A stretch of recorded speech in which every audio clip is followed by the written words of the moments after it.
हिंदवी स्वराज्याचे सरसंस्थापक छत्रपती शिवरायांना मानाचा मुजरा करतो। भारतीय राज्यघटनेचे शिल्पकार भारतरत्न डॉक्टर बाबासाहेब आंबेडकर यांना मानवंदना अर्पित करतो। जे लोक खुर्चीवर उभे आहेत त्यांनी खुर्चीवर बसावं अशी त्यांना विनंती करतो। आज के हमारे इस कार्यक्रम में हमारे बीच उपस्थित अखिल विश्व के सबसे लोकप्रिय नेता, हम सबके नेता आदरणीय नरेंद्र मोदी जी, महाराष्ट्र के माननीय राज्यपाल जी, महाराष्ट्र के लोकप्रिय जनप्रिय मुख्यमंत्री जो अभी अभी डावोस से 1,55,000 करोड़ के एमओयू करके आए हैं, ऐसे हमारे एकनाथ शिंदे जी, मंच पर उपस्थित हमारे सभी केंद्रीय मंत्रीगण, राज्य के मंत्रीगण, सभी सांसद, हमारे महाराष्ट्र के अध्यक्ष जी, मुंबई के अध्यक्ष जी, मंचासीन सभी महानुभाव और यहां विराट संख्या में उपस्थित सभी बहनों और भाइयों, मैं सबसे पहले आप सब लोगों की ओर से हमारे आदरणीय प्रधानमंत्री जी का बहुत बहुत स्वागत करता हूं।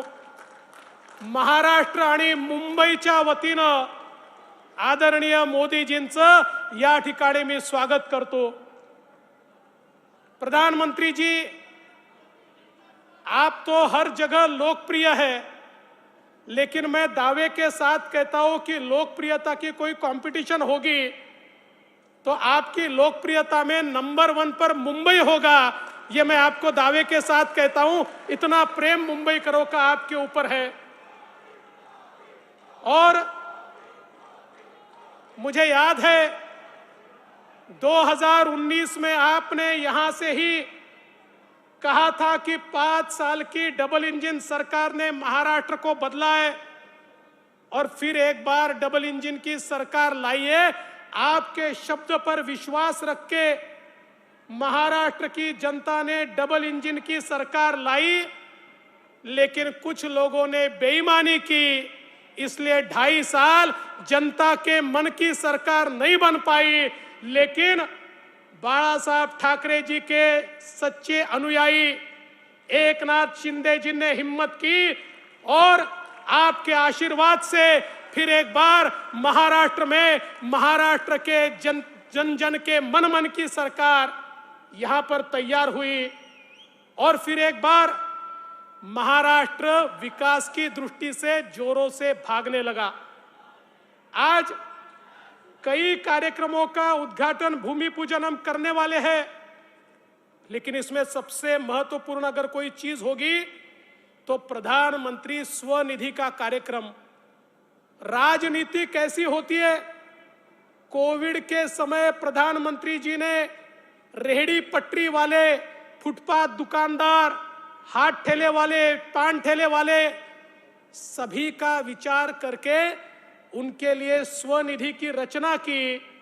लेकिन महाराष्ट्र की सरकार ने तत्कालीन मुख्यमंत्री जी की अध्यक्षता में एक बैठक हुई और उस बैठक में निर्णय हुआ कि ये जो गरीबों को पैसे मिलने वाले हैं, इस योजना को स्थगित किया जाता है, इसको लागू नहीं किया जाएगा। और महाराष्ट्र के जो गरीब लोग थे, फुटपाथ दुकानदार थे, फेरी वाले थे, उनको रोक दिया गया। लेकिन वापस सरकार आने के बाद यहां पर हमने हमारे केंद्रीय राज्य मंत्री जी के नेतृत्व में एक बैठक की और उस बैठक में हमने यह तय किया कि मुंबई में 1 लाख रेहड़ी पटरी वालों को, फुटपाथ दुकानदारों को, फेरी वालों को हम लोग स्वनिधि का फायदा देंगे। और आज मुझे बताते हुए बहुत हर्ष होता है कि 1 लाख का आंकड़ा पार करके 1,15,000 तक हम लोग पहुंचे हैं। हे जे छोटे छोटे फेरी वाले आहे, फुटपाथ दुकानदार आहे, या सगळ्यांना आज या ठिकाणी स्वनिधीचा पैसा मिळतोय आणि जसा मुंबईत मिळतोय तसा आता इतर ठिकाणी देखील हा या ठिकाणी मिळणार आहे।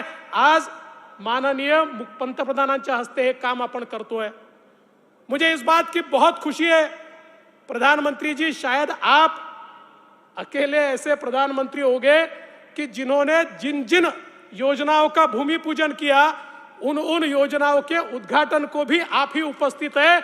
आज ये जो मेट्रो का उद्घाटन हो रहा है 35 किलोमीटर 35 किलोमीटर मेट्रो 7 मेट्रो 2 है, इसका भूमि पूजन भी आपने किया था और उद्घाटन भी आप कर रहे हैं।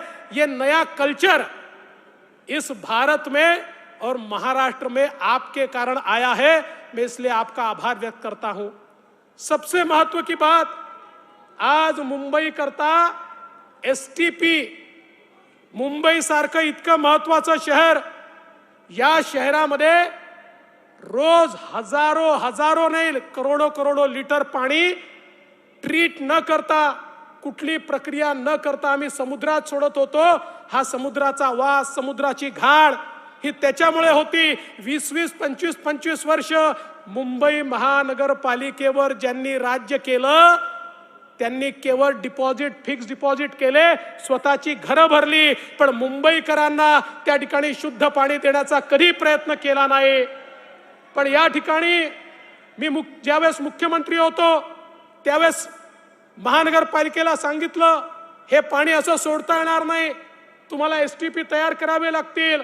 महानगरपालिकेने सांगितलं एसटीपी तर आम्ही तयार करू, पण एसटीपी कुठल्या नॉर्म्सनी तयार करायचे हेच आम्हाला माहिती नाही। मैं आदरणीय प्रधानमंत्री मोदी जी की सरकार के पास गया और मैंने निवेदन किया कि समुद्र में अगर डिस्चार्ज करना है तो कौन से लेवल का पानी चाहिए, इसके डिस्चार्ज नॉर्म तैयार करने पड़ेंगे। और 1 साल के भीतर मोदी जी की सरकार ने डिस्चार्ज नॉर्म तैयार करके मुंबई महानगर पालिका को दिए कि अब देखिए ये सारे नॉर्म्स तैयार है, अब गंदा पानी मत छोड़िए। लेकिन साहब उसके बाद भी 3 साल तक मुंबई महानगर पालिका ये काम इसलिए नहीं कर पाई, करने वाले नहीं थे ऐसा नहीं था, करने वाले थे लेकिन इनका उनसे जम नहीं रहा था। काय जमत नव्हतं माहिती है ना,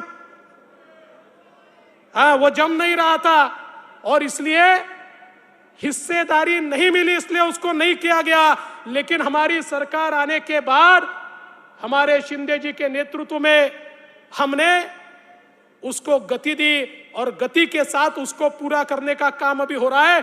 आज उसका शिलान्यास माननीय मोदी जी के हाथों से हो रहा है और ये केवल और केवल मोदी जी आपकी सरकार के कारण संभव हुआ है, इसलिए मैं आपका बहुत आभार व्यक्त करता हूं। साथ साथ 6000 करोड़ के रास्ते, किसी ने प्रश्न पूछा कंक्रीट के रोड क्यों बनाते हो, वो इसलिए बना रहे कि 4 साल पहले जब हमने मुंबई के रास्तों का परीक्षण किया था तो ध्यान में आया कि इन रास्तों में नीचे की लेयर ही गायब है। इस प्रकार का भ्रष्टाचार, हर साल वही रास्ते। अब हमने तय किया नहीं, ऐसे रास्ते बनाएंगे 40 साल एक गड्ढा भी उस रास्ते पर नहीं पड़ेगा। और मुख्यमंत्री जी ने निर्णय लिया, उसका भी शिलान्यास आज प्रधानमंत्री जी कर रहे हैं, 3 हॉस्पिटल का शिलान्यास कर रहे हैं। और प्रधानमंत्री जी मैं आपका आभार व्यक्त करता हूं। मुंबई की पहचान क्या है, मुंबई का छत्रपति शिवाजी महाराज हमारा जो स्टेशन है, मध्य रेलवे का जो स्टेशन है, वो मुंबई की पहचान है। और मुंबई की इस पहचान को पुनर्परिभाषित करने के लिए उसके विकास का आपने कार्यक्रम हाथ में लिया और एक बहुत ही सुंदर, बहुत ही आइकॉनिक इस प्रकार का सीएसटी रेलवे स्टेशन फिर एक बार मोदी जी के नेतृत्व में हमको मिल रहा है और उसका भी भूमि पूजन आज हो रहा है। मैं उसके लिए भी आपका आभार व्यक्त करता हूं। मैं आपको इतना ही आश्वस्त करना चाहता हूं, मुंबई की जनता आपको सुनना चाहती है, आपका आशीर्वाद चाहती है। आपके आशीर्वाद से हमने धारावी का भी टेंडर मंजूर कर लिया है। 1 लाख लोगों को, घरों को पुनर्वसित करने का दुनिया का सबसे बड़ा प्रोजेक्ट है और केवल आपने रेलवे की लैंड दी, इसलिए ये कार्यक्रम हम कर पा रहे हैं। जल्दी ही उसके भी भूमि पूजन के लिए आपको हम बुलाएंगे। और प्रधानमंत्री जी उसमें आपका बहुत आशीर्वाद हमको लगेगा, उसके लिए भी आपको हम निमंत्रित करेंगे। मैं इससे ज्यादा समय नहीं लूंगा। मैं फिर एक बार आदरणीय प्रधानमंत्री जी का मुंबई की जनता की ओर से, महाराष्ट्र की सरकार की ओर से बहुत बहुत स्वागत करता हूं और अपने शब्दों को विराम देता हूं। जय हिंद, जय महाराष्ट्र। धन्यवाद डीसीएम।